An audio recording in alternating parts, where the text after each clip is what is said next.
pour vous, Guess Mawete. Bonjour Guess. Bonjour.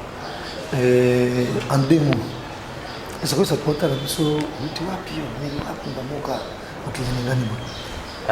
moi, la chance, Guess Mawete, c'est une machine, grand quinoa. Quinoa venait à solo congolais.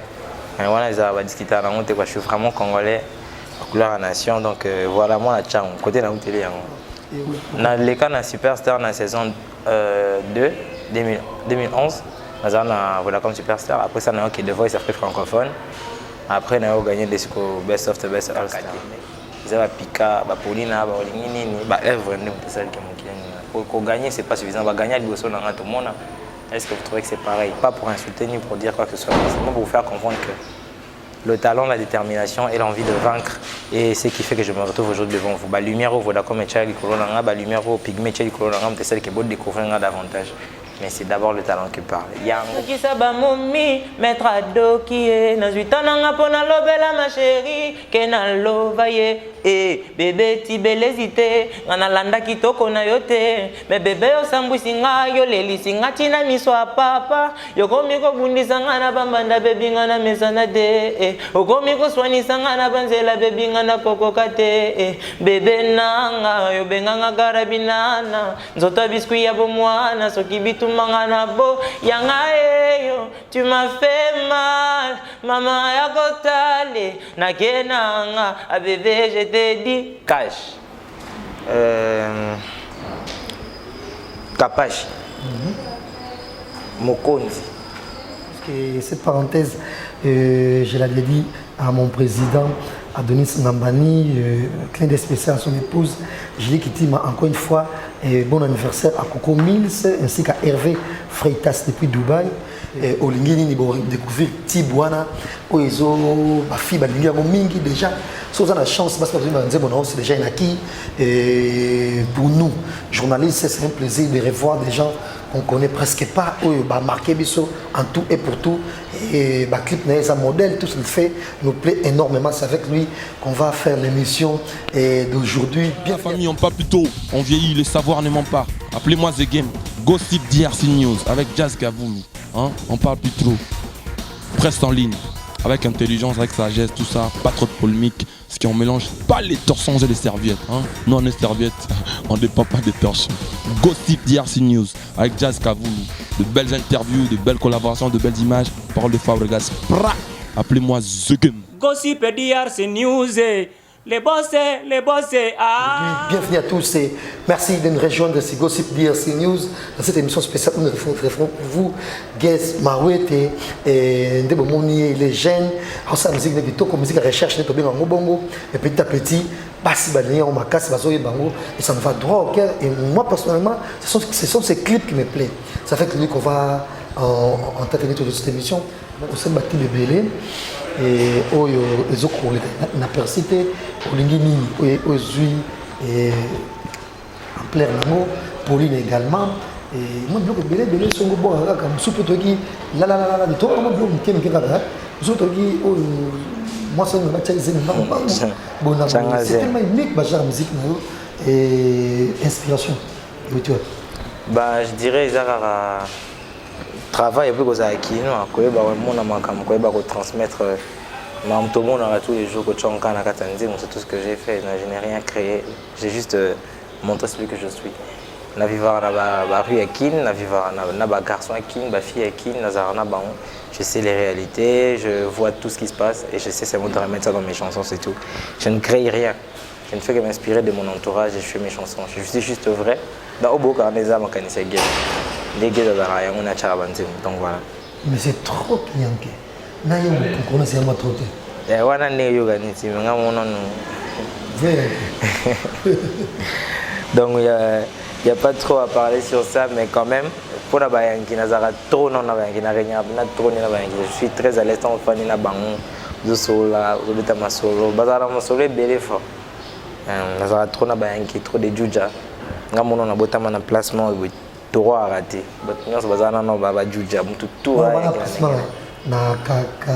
On a Petro Congo, donc on a Petro Congo, on a bien sentir que non, tous les mondes à crâne.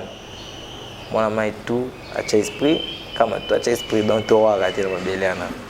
Donc j'ai traîné avec les gens de toutes sortes. On a un télo. On a traîné là-bas, on a traîné là-bas, tout le monde. Moi je côtoie tout le monde, je suis ouvert à tout le monde. La ligne à Rosana, c'est ce qui me fait plaisir. Donc voilà. Parce que nous allons rappeler, on est quand même soulagé que de temps en temps, la ministère des les problèmes, parce que tu as là, des amours passés, mais en même temps, il s'agit de souka plaisir, et les choses de la place, il y a besoin d'État. La ministère a aussi ça comme pour te féliciter. Aujourd'hui, beaucoup de temps sous et savoir à quel point nous sommes aussi les alliés. Beaucoup de stars, hein. Beaucoup de stars, on a des footballeurs, on a des musiciens, on a des politiciens, tout. On a vu déjà Djogo Goutebele, on a Dago, on a Djogo Soso, on va bien à tout le temps. On a Yakin, mais pas star. On a Fabebi, on a Alexandre Sang, on a Betana Barça, on a Messi, on a Cristiano et tout comme ça, tu vois un peu. Lui, on ne se connaissait pas avant, il m'a félicité. Youssoufa, que Black Nazar, J-Max et Ayana Kamura. Basé Belé à Bato. Ouais, j'ai écrit. La vidéo pézali au Bazo Manzembo. Tout ça, Anita Moirabou, Célio Scram, Bill Clinton, Werenson, Belé, que nous avons félicité. On soupé, et là par commission que tout le monde sauté artiste Boaloba qui n'a félicité Robin aussi me l'a déjà dit en face et j'ai déjà entendu aussi ça de sa bouche. Donc voilà, basé Belé. Tu vas nous aider à avoir fait ces vidéos quand même peut permettre de te dire pas de problème. Pas de problème, bon mon en raison. Et en même temps ce bota là mission on est NASA pour me citer que NASA par exemple, est-ce que si ça quelqu'un comme NASA peut percer. Ouais, on a habité ma fausse à prophète. Pour répondre à la question, il faut un prophète. Quand on est bandé, et même si on a un ça m'a cassé le candidat. Ça dépend. Moi, je ne sais pas. Je trouve rien. Moi, je vois seulement c'est la musique là-bas. La musique, c'est ça. Peu importe d'où ça sort. Les aptés pour les ne savent pas qu'on a fait dans la kin des yeux. C'est parce que la chanson elle est belle. Donc, je pense que place aux alliés, il y a un problème pénaté pour émerger. Peut-être que le producteur, oui, mais nous avons n'importe où. Soit ça la met bien. Soit quand il y a le taux, on sait que c'est peu importe place que moi chinois mon repère ego c'est pas ça pas Juma West Abadjan c'est pas ça mais c'était un kino tiba poto baemba to ka pe banze mususu ya baniki mina j'ai été États-Unis to ka langue té comme a peu to craquer donc c'est comme pour dire que la chanson c'est la magie en fait c'est quelque chose de très fort c'est au-delà des langages donc c'est déjà en soi un langage c'est au cas de la musique sur que c'est bien sûr c'est que t'es qui dans mon c'est que t'es écouté là où c'est fait moi je pense aussi dans était ici il allait autant réussir que s'il était en Europe donc c'est pareil. Et Coco Tano na ba clique à Youssoufa et tu sais que tu me le mot c'est le salle malade simana concert avec Tamakelo nene makasi non à part concert déjà moi collaboration to collaborer sur scène tout ça là ndemo ensemble on a sur scène to embaki nzemo mais pourquoi t'es comme ça nanana chéri Coco to embaki déjà single mo boy. Ça viendra selon les sentiments, ça viendra selon des trolling et l'andé et ça mais là.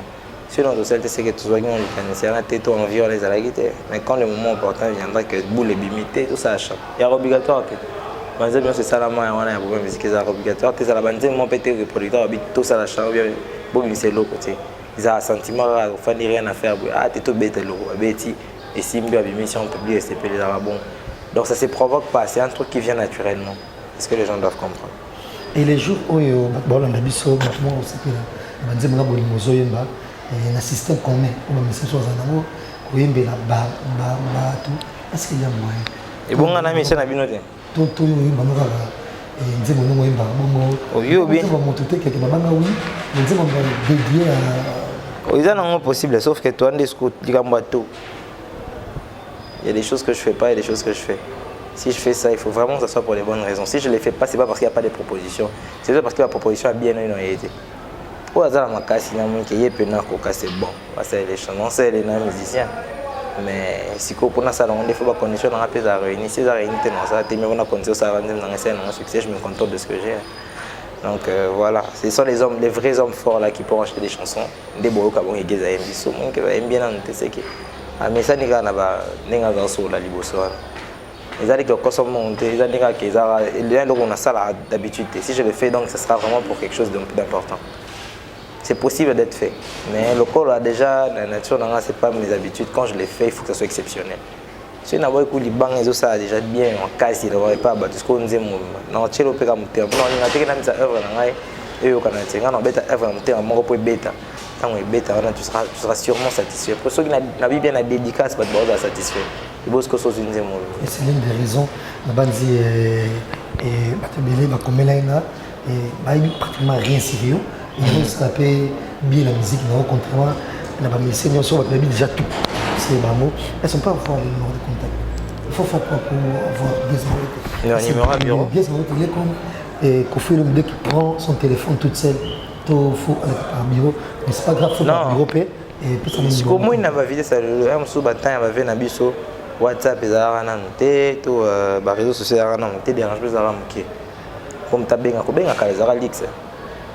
Les autres c'est comment compliqué ba jeune fille na ba jeune garçon belé ba na kusa tout solo là. Ils ont ma bête. Mais je sais qu'on a un temps occupé dans le camp. Je ne pourrais pas recevoir plus par jour, je reçois dans les 9000 discussions. Je ne sais pas si tu t'en rends compte, mais c'est vraiment beaucoup. C'est vraiment beaucoup. Donc, j'ai même du mal à répondre à mes proches ou à d'autres, tu vois, parce que j'en reçois vraiment trop. Alors, je préfère donner le numéro du bureau, pas parce que je n'ai pas envie de parler, mais parce que pour que le bureau puisse filtrer qui m'a envoyé ensuite. Si tout le monde veut passer, regarde, comme vous l'avez remarqué ici, le téléphone il bug même.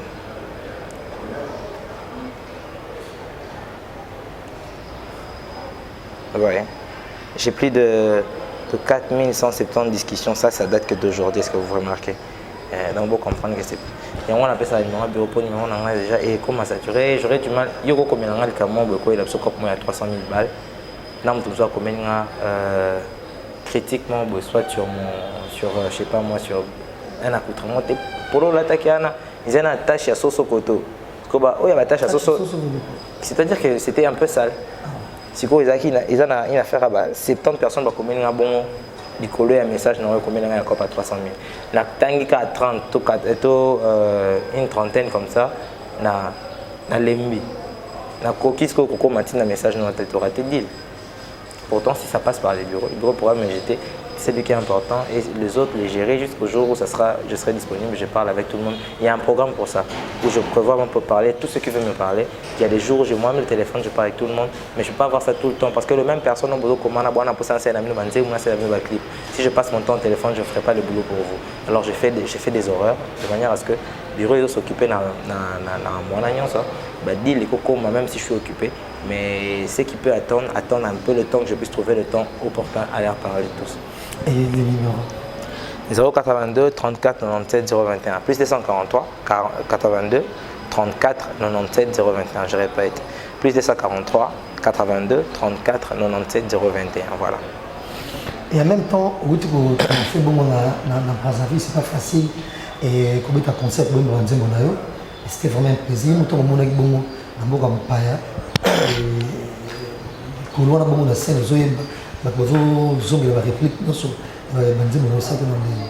ça m'a fait des chars des poules, c'était bien. Et ben c'est un peu parce qu'il faut que je travaille. Si on peut continuer, bon, il faut que je faut travailler, ça m'a encouragé. Ils avaient un carburant pour avancer donc c'est un grand plaisir. C'est vraiment le moment où on s'échappera, on a comme à l'aise sur scène, c'est quand le public chante et que je les écoute chanter. C'est le meilleur moment de Yamsala au Pona, Namsa, on a la musique, le meilleur moment pour les attentes publics et tant on a comme spectateur, bon, comme artiste, tant tout ça, l'échange, souka fin cop, souka des feelings. Et par là, je pense que cette parenthèse, je l'avais dit à mon président, Adonis Nambani, clin d'œil spécial à son épouse. Je l'ai quitté encore une fois. Bon anniversaire à Coco Mills ainsi qu'à Hervé Freitas depuis Dubaï. Bon anniversaire également à l'Union sur fêter les lots, c'est sûr.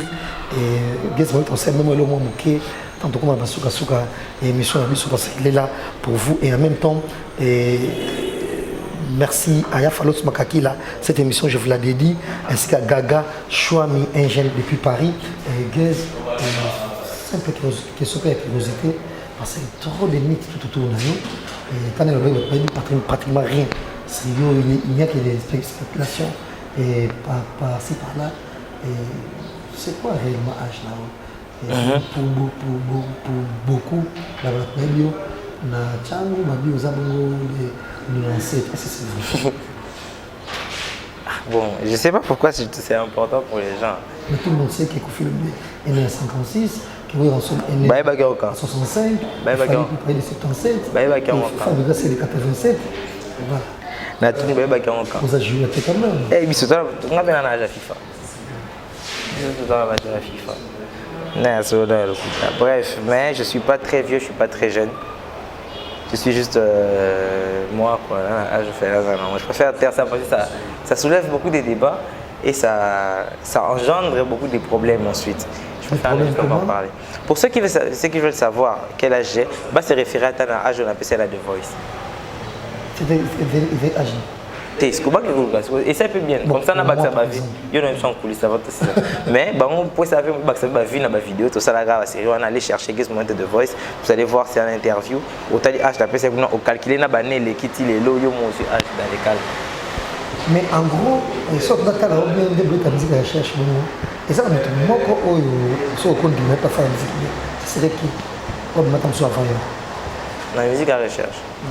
Idole là tout le monde la respectera. C'est pour la nation. Bah respect c'est bon cas c'est pas bah loko kanza.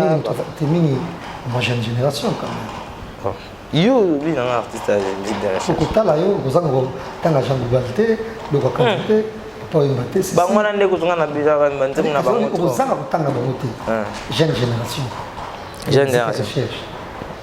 Big Man, Steve Big Man. Lionel Ekong, basé bena tanganya soka. June Zappa. Et Kokate, au Missangas, comme vous m'avez pas même chose. Pour c'est vrai dans le respect. Dès que June n'arrive, ça tout le temps, j'adore comment tu chantes. Alors que dans la salle de liste, moi, il y a Zaten à 4. Ma bête. Mais des fois, ça arrive au rappel dans Sabalou. Oui. Mais tu la trouves comment? Il chante très bien. Il chante très bien, il fait sa bonne musique. Il y a Anita Moirabou, il y a Gas Fabulous, il y a. Ah, c'est belé. C'est belé. Là, nous sommes en Luc 5, Yoro Swag, DJ Abdul. Ah, c'est un nombre. C'est la musique qui toque ma casse que non. So, continue à ta boîte, qui peut n'a koto. Les DJ Viris. Kamulangwe, Kamulangwe. Kamulangwe. Baloke bokipe kakipa kakokolo. Kakipa kakokolo. Oso beta mabe. Oso beta mabe. Bokipe. Juste comme tout le monde. Naïbi sokinzi moi DJ Abdullah. Lobby le côté. Naïbi anit lobby le côté. Naïbi dit moi innocent. Tout ni sans ranki. C'est que naïbi quelqu'un bon le cas. Et là que ça tête tout ça normal quoi. Pas de problème. Et ce moment déjà? Ouais 2 fois.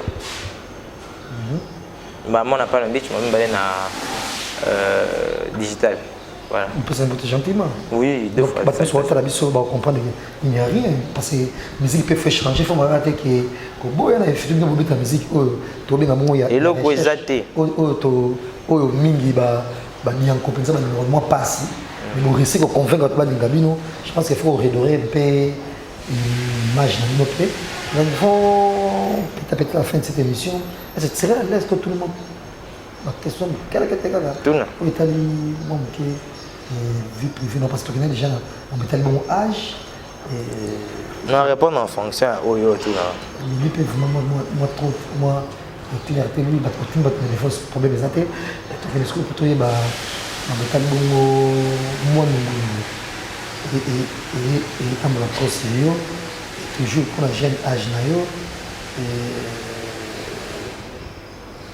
voilà, pour dire que moi trouble, moi couple moi très célèbre dans la net. C'était au courant quand même, il y a moi. Yanni. Moi on a évité. Trouble dans couple ni net. Tu contactes qui là? Nani. Naza abonné na page à Jay-Z na Beyoncé. Bango te où? Il y a mis sur Hein? Il y a mis sur qui? Couple net. Tu as un couple net. Couple ça la section de net. Je suis pas très dans tout ça. C'est bon. Et ici pour FIFO dit merci. La journaliste on va ça pour la section de net. On va dire qui on a ça par exemple. Ah ben on va essayer.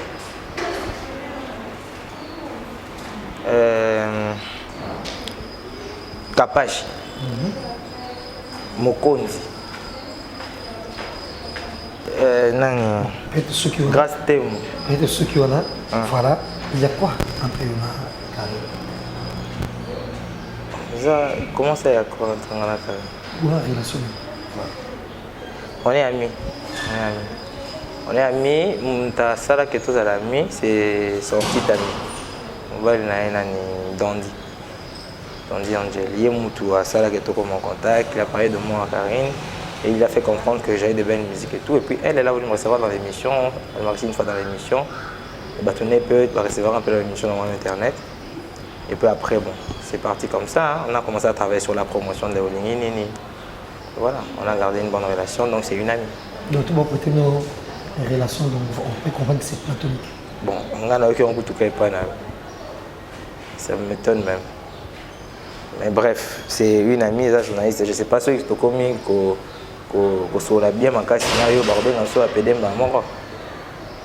ou bien parce qu'apparemment comment on a tout faux. Et là quand il faut voir une relation amoureuse. Pourtant c'est pas le cas. Bon gars on a pas si bon version là. Bah satisfait j'espère et dans le matin ceux que ça on va dire bon moko côté où va comprendre était. Côté où comprendre était. Est-ce que vous pouvez me demander comme ça dire moko côté où comme ça le bel écran moi vite fait. Pour pas bloquer parce que apparemment c'est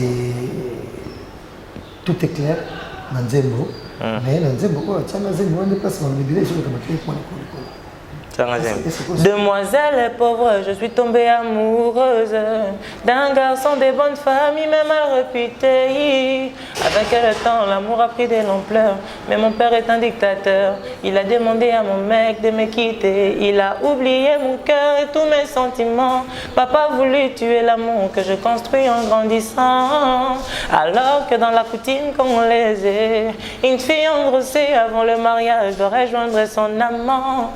Changazemi, nalembi kovanda chez biso tonton.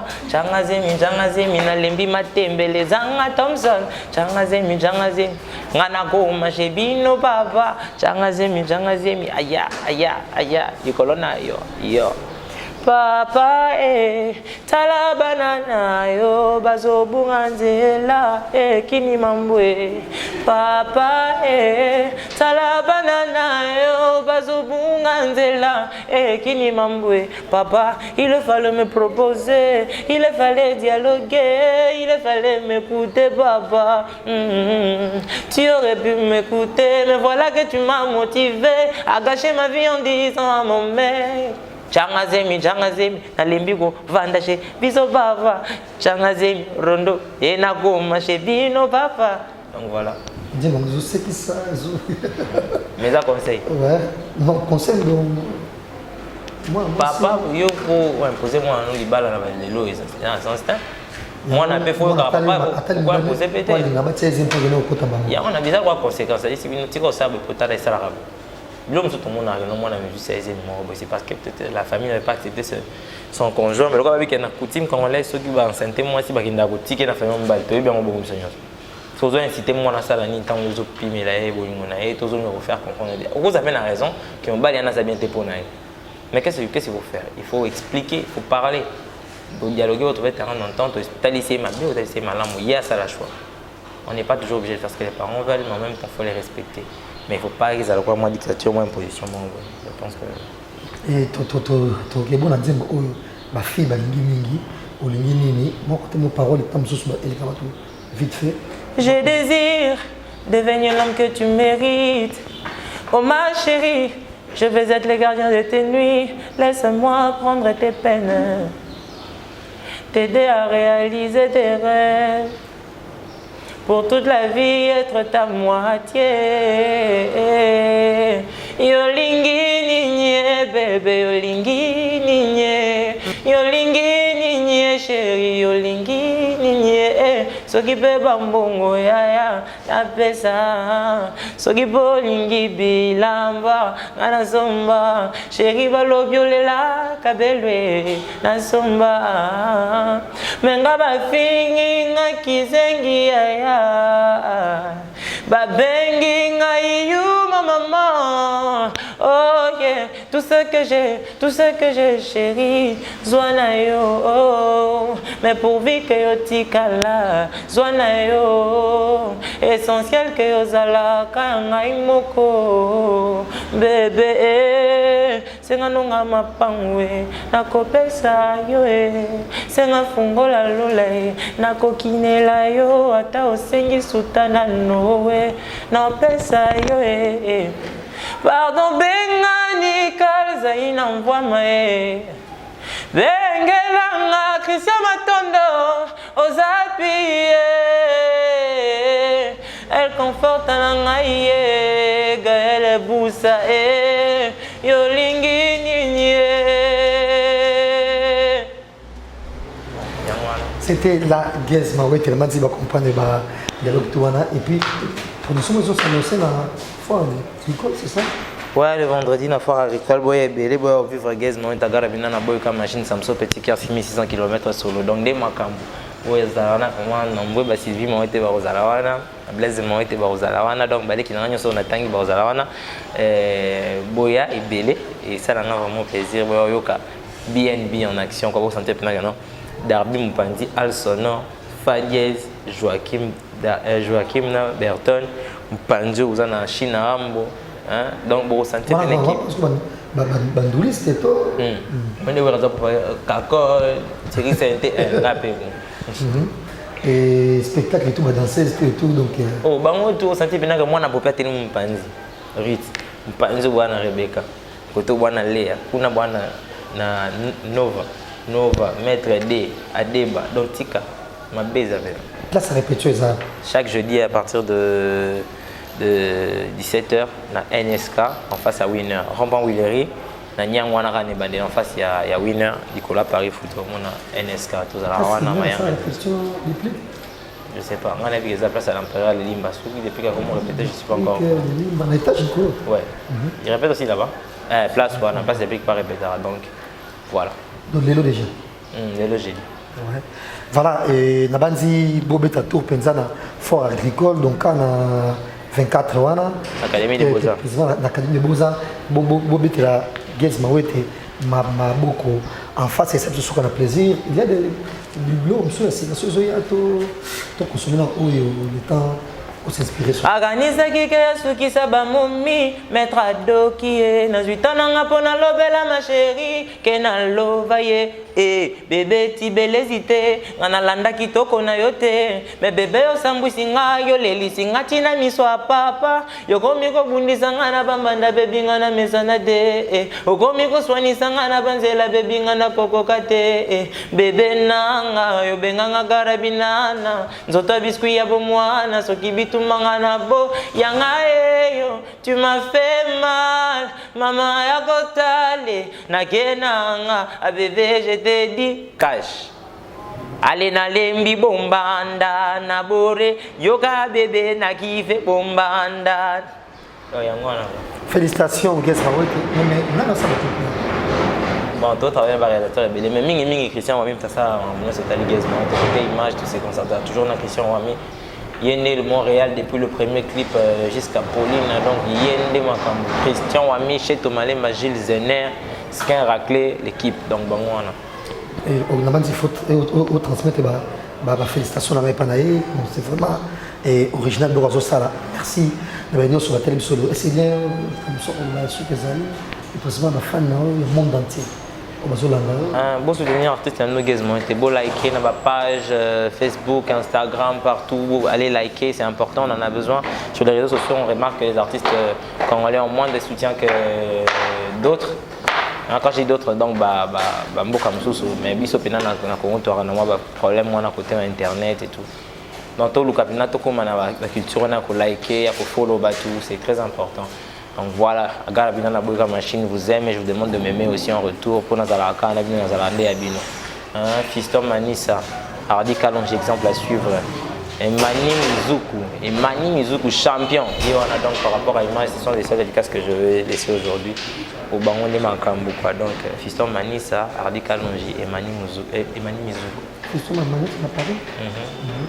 Maintenant, on a Wall. Voilà la famille, on parle plus tôt. On vieillit, le savoir ne ment pas. Appelez-moi The Game. Gossip DRC News avec Jazz Gavoumi. Hein? On parle plus trop. Presse en ligne. Avec intelligence, avec sagesse, tout ça. Pas trop de polémique. Ce qui on mélange pas les torsons et les serviettes. Hein? Non, les serviettes, on ne dépend pas des torsons. Gossip DRC News avec Jazz Gavoumi. De belles interviews, de belles collaborations, de belles images. Parole de Fabregas. Appelez-moi The Game. Gossip DRC News. Les bossés, ah.